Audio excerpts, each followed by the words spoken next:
কথাটো বুজিছেনে নাই? তুলিৰামে হিমন্ত বিশ্ব শৰ্মালৈ ভয় কৰে, হয় নে নহয়? তুলিৰাম ৰংহানে নৰেন্দ্ৰ মোদীলৈ ভয় কৰে, হয় নে নহয়? আৰু তুলিৰাম ৰংহানে ট্ৰাইবেল মানুহ হৈও হিমন্ত আৰু নৰেন্দ্ৰ মোদীৰ ওচৰত চাৰেণ্ডাৰ কৰে, হয় নে নহয়?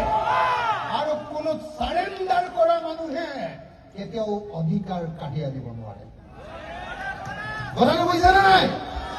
কোনো চাৰেণ্ডাৰ কৰা মানুহে অধিকাৰ কাঢ়ি আনিব নোৱাৰে। তুলিৰাম ৰংহানে কয়লাৰ পৰা পইচা খাব পাৰিব, ৰাস্তাৰ নামত অহা পইচা আধা খাই দিব পাৰিব, বুজিছেনে নাই? আৰু আপোনালোকক কেতিয়াবা কেতিয়াবা গাহৰি মাংস আৰু মদো খুৱাব পাৰিব, কিন্তু তুলিৰাম ৰংহানে কেতিয়াও 244A কাৰ্বি আংলঙৰ মানুহৰ কাৰণে আনি দিব নোৱাৰে। কথাটো বুজিছেনে নাই? সঁচাকে বুজিছেনে নাই? মই কাৰ্বি ভাষা নাজানো, মই জনা হলে কাৰ্বি ভাষাত কলোহেঁতেন, এইটো ক'ব পাৰিব লাগিছিলে। কাৰ্বিসকল অসমৰ কলম্বাছ। কোনে কৈছিলে? বিষ্ণু ৰাভাই। বিষ্ণু ৰাভাই কৈছিলে, বড়ো নেতা, অসমৰ আটাইতকৈ ডাঙৰ বিপ্লৱী বিষ্ণু ৰাভাই কৈছিলে যে অসমখন প্ৰথমতে আৱিষ্কাৰ কৰিছিলে অসমৰ প্ৰথম মানুহ হ'ল কাৰ্বিসকল। বুজিছেনে নাই? মোৰ গুৰু বিষ্ণু ৰাভাই কৈছিলে, মোৰ গুৰু বিষ্ণু ৰাভাই কৈছিলে যে অসমৰ প্ৰথম মানুহবিলাক হ'ল কাৰ্বি মানুহ। আৰু সেই বিষ্ণু ৰাভাই কৈ যোৱা অসমৰ প্ৰথম মানুহ কাৰ্বি মানুহবিলাকক মই আজি এইডোখৰত আপোনালোকে বহি থাকোঁতে এজন এজনকে সুধিছিলো, মহিলাবিলাকক সুধিছিলো, মতা মানুহবিলাকক সুধিছিলো। মই সুধিছিলো যে আপুনি কি কৰে, চাকৰি কৰে নে অন্য কি? মই ইয়াত যিমান মানুহ লগ পালো, যিমান মানুহ মই 100 মান মানুহক সুধিলো, 100 মান মানুহে ক'লে যে আমি চবেই খেতি কৰো নহলে হাজিৰা কৰো।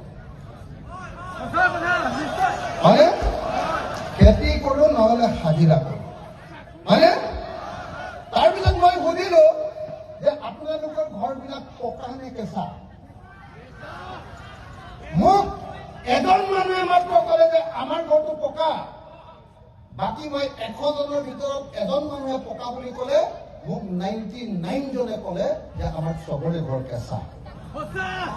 হয়নে? মই সুধিছিলো যে আপোনালোকে কি পানী খায়? চৰকাৰৰ টেপৰ পৰা অহা পানী খায় নে ক'ৰ পৰা খায়?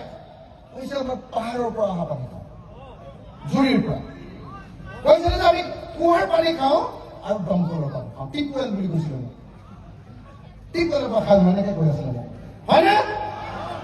তো আপোনালোকে চাওক, কাৰ্বি মানুহৰ দাঁতকেইটা চাওক, ভিতৰত চব ক'লা ক'লা হৈ গৈছে, কাৰণ আজিও কাৰ্বি মানুহে আইৰণ থকা পানী খাই আছে। অসমৰ আটাইতকৈ পুৰণি, অসমৰ আটাইতকৈ খিলঞ্জীয়া, অসমৰ আটাইতকৈ ভূমিপুত্ৰ মানুহবিলাকৰ ঘৰবিলাক যদি কেঁচা আৰু আটাইতকৈ পুৰণি মানুহবিলাকৰ যদি চাকৰি নাই, তেতিয়াহ'লে কাৰ চাকৰি আছে অসমত? হয়নে নহয়? যেতিয়ালৈকে কাৰ্বি আংলঙৰ প্ৰত্যেকজন মানুহৰ ঘৰ পকা নহ'ব, লেট্ৰিনটোত যেতিয়ালৈকে টাইলছ লগাব পৰা নহ'ব, যেতিয়ালৈকে প্ৰত্যেকৰ ঘৰত এখনকৈ 4চকীয়া গাড়ী নহ'ব, যেতিয়ালৈকে আপোনালোকৰ ল'ৰা ছোৱালীবিলাকক দিল্লীত পঢ়ুৱাব নোৱাৰিব, আৰু যেতিয়ালৈকে মাক দেউতাকৰ বেমাৰ হ'লে দিল্লীত চিকিৎসা কৰিব পৰাৰ সামৰ্থ্য, এবিলিটি যেতিয়ালৈকে নাহিব, তেতিয়ালৈকে আপোনালোকে যুঁজি থাকিব লাগিব, সংগ্ৰাম কৰিব লাগিব, আন্দোলন কৰিব লাগিব। মই আপোনালোকক লিখি দিব পাৰো, তুলিৰাম ৰংহান নহয়, দিছপুৰৰ বা দিল্লীৰ আটাইতকৈ ডাঙৰ দালালটোৱেও যদি ৭৭ বছৰ স্বাধীনতাৰ পাছত যদি কাৰ্বি আংলং স্বায়ত্ত শাসিত পৰিষদৰ যদি CM হৈ থাকে ৭৭ বছৰতো পকা ঘৰ পকা কৰি দিব নোৱাৰে, ৭৭০ বছৰতো পকা কৰি দিব নোৱাৰে, যেতিয়ালৈকে দিল্লী আৰু দিছপুৰৰ ওচৰত সিহঁতি আঁঠু লৈ থাকিব। হয়নে নহয়? একদম আজি কাঠাৰদাই একদম স্পষ্টকে কৈছে যে যদি তুলিৰাম ৰঙাক ভোট দিয়ে, যদি বিজেপিক ভোট দিয়ে, তেতিয়াহ'লে 2 টুকুৰা গাহৰিৰ মাংস খাবলৈ পাব, 1 গিলাচ চুলাই মদ খাবলৈ পাব, আৰু ইলেকশ্যনৰ সময়ত 100 টকা বা 200 টকা পাব। কিন্তু কেতিয়াও আপোনালোকে কেতিয়াও ভাল ঘৰ এখনত থাকিবলৈ নাপাব। হয়নে নহয়? এতিয়া আপোনালোক কাৰ্বি মানুহবিলাক, কাৰ্বি আংলঙত থকা ডিমাচা মানুহবিলাক, কাৰ্বি আংলঙত থকা কুকি মানুহবিলাক, কাৰ্বি আংলঙত থকা লুথা মানুহবিলাক, ৰেংমা মানুহবিলাক আৰু আন জাতিৰ সকলো মানুহবিলাক এতিয়াহে ধনী ক'ব পাৰিব যেতিয়া আপোনালোকে 244A পাব, নাম্বাৰ 1, আৰু 244A সেই মানুহৰ হাতত থাকিব লাগিব যি মানুহে জনতাৰ কাৰণে কাম কৰে, যি মানুহে দিছপুৰ আৰু দিল্লীৰ কাৰণে ATM হিচাপে ব্যৱহাৰ নহয়। হয়নে নহয় ৰাইজ? হয়নে নহয় ৰাইজ? এতিয়া কাৰ্বি আংলঙত কয়লা খান্দে, এতিয়া NC হিলছত কয়লা আৰু সুনীল খান্দে, কিন্তু কাৰ্বি মানুহ